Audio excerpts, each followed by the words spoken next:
While recovering from a miscarriage, my mom texted, "Can you still watch the kids tomorrow? Your sister needs a rest." I didn't even respond. 5 minutes later, I called the lawyer managing my sister's mortgage, the one I'd been paying. Took one signature. The group chat exploded. The text came less than 30 hours after I miscarried. "Can you still watch the kids tomorrow? Your sister needs a rest." That was it. No, "How are you feeling?" No, "I'm so sorry for your loss." Nothing. Just a demand. Like I was a babysitter they forgot to cancel. I read it 3 times. Then I looked at the clock. It was 2:17 in the afternoon. I hadn't eaten. I hadn't showered. My body still hurt like it was trying to punish me for something. I was wearing the same sweatpants I wore when I came back from the hospital with dried blood on the inside.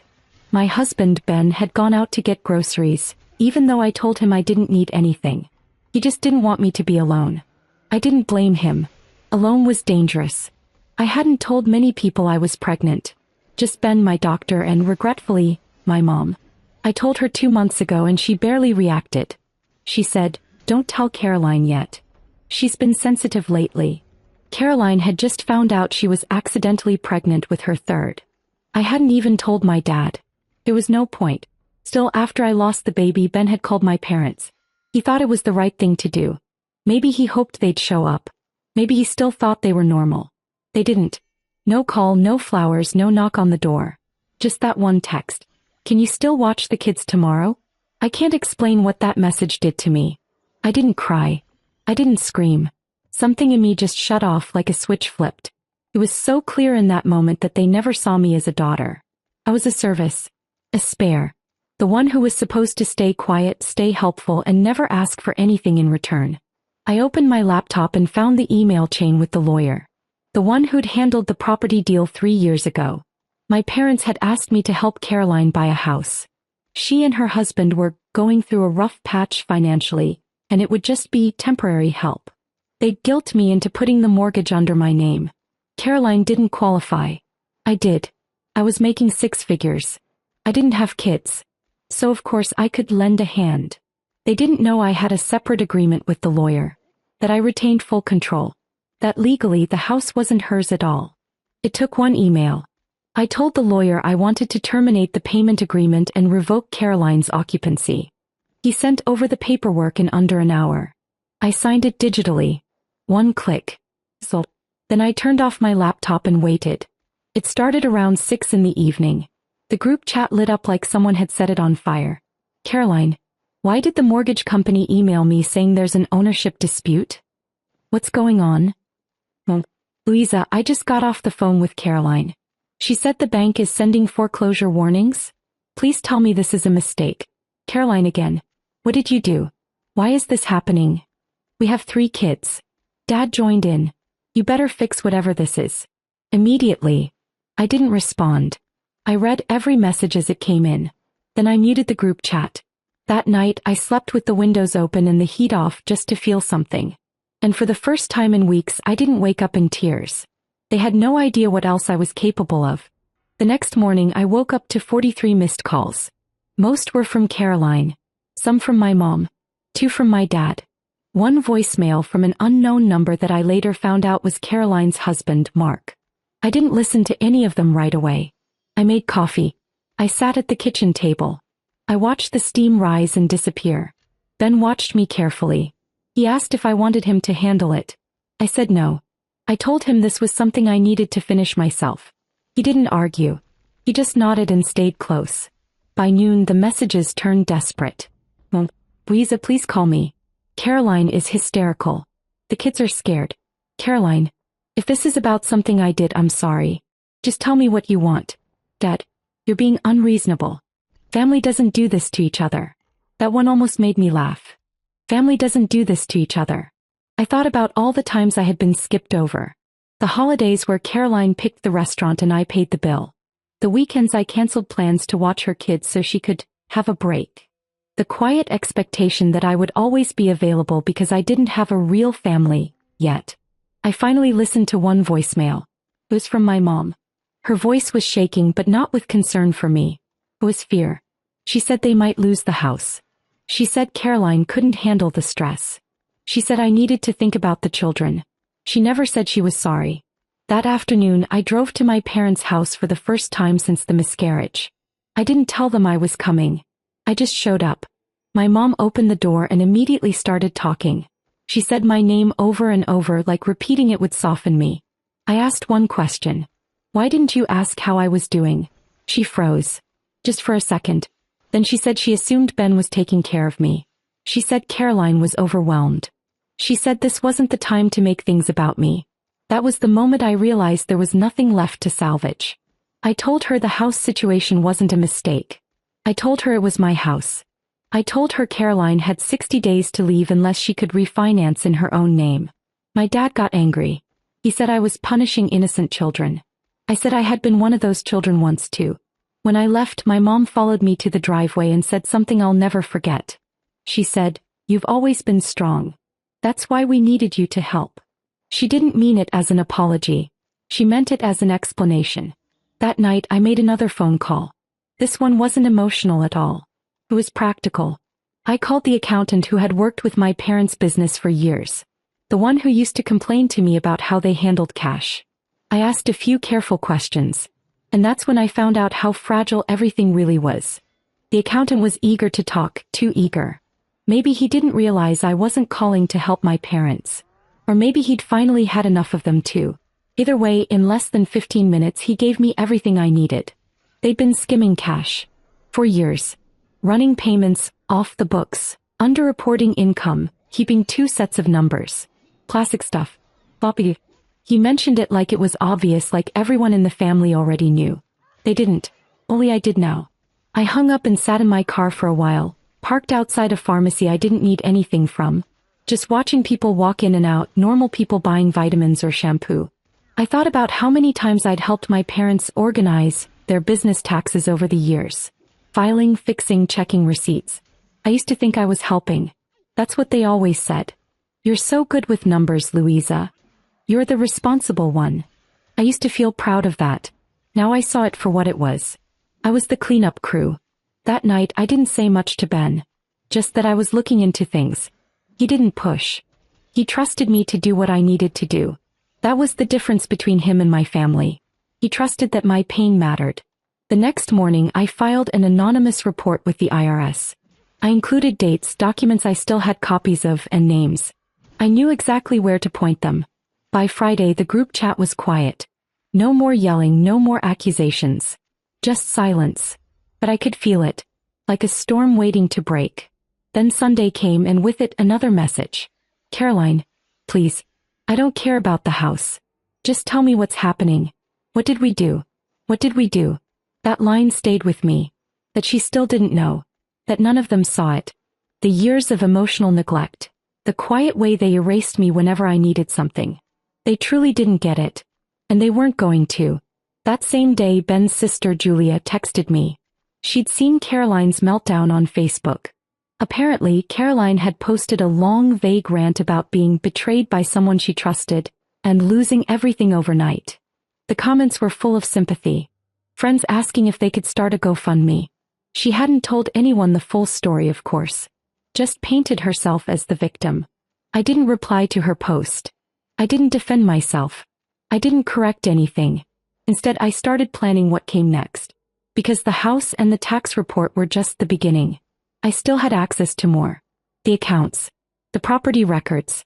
The storage unit full of business inventory they hadn't declared. And something else too, something I'd kept quiet about for years. A document my father had forged. The forgery happened 5 years ago. At the time I told myself it didn't matter. I buried it the way I'd been taught to bury everything. Stay quiet, protect the family, don't cause problems. But I kept the proof. It was a notarized letter, supposedly signed by me, giving my dad permission to use my name to secure a business loan. I never signed it. I saw the document a month after the loan went through, when the bank accidentally mailed me something about a payment delay. I confronted him and he brushed it off. Said he needed quick approval and knew I'd say yes if I understood. Said it was already done and making noise would just mess everything up for everyone. I almost reported him back then. But I didn't. Because Caroline had just had her second baby, my mom was too stressed to deal with drama. and they made me feel like blowing it up would make me the bad guy. Like always. But no. That document was a loaded gun and I was done pretending it wasn't. I scanned it. I pulled up emails from that year showing I'd been in another state on the day it was signed. Then I contacted a lawyer, not the family lawyer, a real one. I explained everything. I told him what my father had done, what evidence I had, and what I wanted to do with it. He listened. He asked one question. Are you ready for what happens when this gets out? I told him I was. The next week, everything started to unravel. First, my parents got hit with a notice about the IRS investigation. They hadn't been officially charged yet, but their accounts were frozen for review. My dad tried to blame the accountant, then accused me of feeding lies to the government. I ignored it. Then Caroline's eviction papers arrived. She was stunned, still convinced there was a way to work it out, like maybe if she said sorry enough times I'd reverse everything. I didn't. The final crack came on a Thursday afternoon when my lawyer called and said he'd filed paperwork with the bank that had issued my dad's loan. I hadn't just reported the forgery, I'd officially denied any responsibility for the debt. My dad was suddenly on the hook for a six-figure sum he'd been slowly paying off with shady write-offs and cash. The group chat came back to life. Dad, you're destroying us. You've always been jealous of Caroline and now you're taking it out on everyone. Well, please, think about the family. We can fix this. We'll talk to the bank. Caroline, you're sick. I don't even know who you are anymore. I hope you feel powerful. My kids don't have a home because of you. I didn't respond. I was past the point of explaining. Ben and I sat on the couch that night and I finally let myself cry. Not for them. Not out of guilt. But because the weight was finally shifting. For the first time, I wasn't the one quietly absorbing the damage. I had drawn a line. They had crossed it too many times. Now they were on the other side of it. 3 weeks after I pulled everything, my sister's house went on the market. She hadn't found a buyer yet, but the eviction clock was ticking. Caroline sent me one last message before I blocked her. You win. I almost laughed. Win what? A miscarriage? A ruined family? A lifetime of being the one no one thought twice about. There was no winning in any of this, just surviving finally on my own terms. But things were unraveling faster than even I expected. The IRS moved quickly. Faster than I thought they would. I guess when you've got years of sloppy bookkeeping and thousands in undeclared income, it's not hard to make a case. They froze my parents' business accounts pending further investigation. Then came the audit notices. And then the rumors started. A friend from town messaged me and said the shop was closed during hours it was supposed to be open. Someone had seen my dad yelling on the phone in the parking lot. Another said they'd seen a for lease sign in the window. My parents didn't announce anything, but people noticed. Then my mom made her move, a long dramatic Facebook post. It was a mix of cryptic Bible verses, vague language about betrayal, and martyr-like declarations about sacrificing everything for people who turn on you anyway. She didn't name me, but anyone who knew us could read between the lines. The comments poured in. Old friends, distant cousins, church acquaintances. All of them saying things like, "You're such a strong woman," and "God sees your heart." One person even wrote, "Some daughters forget where they came from." That one stung a little. Then I remembered she was at Caroline's baby shower, the one my parents made me help pay for. I closed the app. Ben saw it all before I did. He asked if I wanted him to respond. I told him not to bother. That kind of performative grief wasn't for us. It was for their audience. Meanwhile, my dad was spiraling. I got a call from his former business partner. Apparently, my dad had tried to get a loan under his name this time. Desperate move. It didn't work. Word was spreading and people were backing away. And the best part? The forged loan, the one I denied any involvement with, defaulted within a month. My dad couldn't make the payments on his own. The bank initiated collections. His credit was wrecked and now he was being investigated for fraud. Caroline, from what I heard, was living with Mark's parents an hour away. No one would co-sign a new lease with her, not with her name in the mess and her husband's work drying up. The GoFundMe her friend started only raised $800 before someone in the comments started asking why she lost the house in the first place. My phone didn't ring anymore. No texts. No emails. They had nothing left to say. The house I lived in suddenly felt bigger. Quieter. Not hollow, peaceful. I was still grieving, but the grief wasn't buried under guilt anymore. I finally had room to feel it. And I wasn't done yet. Because there was one final thing left. One truth they never expected me to share. And I just found the perfect way to do it. I never planned to go public. I thought cutting them off, pulling the money, ending the silence, I thought that would be enough. But grief is strange. It doesn't sit still. Some days it's quiet like a fog you can live with. Other days it claws at your chest. The day I decided to post was one of those days. It was a Saturday. Cold, overcast, dead silent. I was alone in the house while Ben ran errands and I opened an old photo album, one of the few things I took from my parents' place before the final fallout. And there was a picture of Caroline's 3rd birthday. Me 4 years old, sitting off to the side, holding a toy I hadn't opened. My name wasn't on the cake. No one had wrapped anything for me. That birthday, like every other, had been hers. I scanned that photo. Then I wrote the post. I didn't name names. I didn't need to. But I told the truth. About the years of being the helper. The stand-in. The responsible daughter who was good for money, favors, silence. I talked about how I lost a child and got asked to babysit 24 hours later. I wrote about the house. The business. The forgery. I backed everything with documents. Then I wrote the part that shocked even me. How Caroline wasn't supposed to be an only child. That my mom had had another pregnancy between us. A boy. He didn't make it. I found out when I was 13, accidentally, from an aunt who assumed I knew. I kept it to myself all these years. And I realized that maybe Caroline had always been the golden child because my parents saw her as their second chance. Their do-over.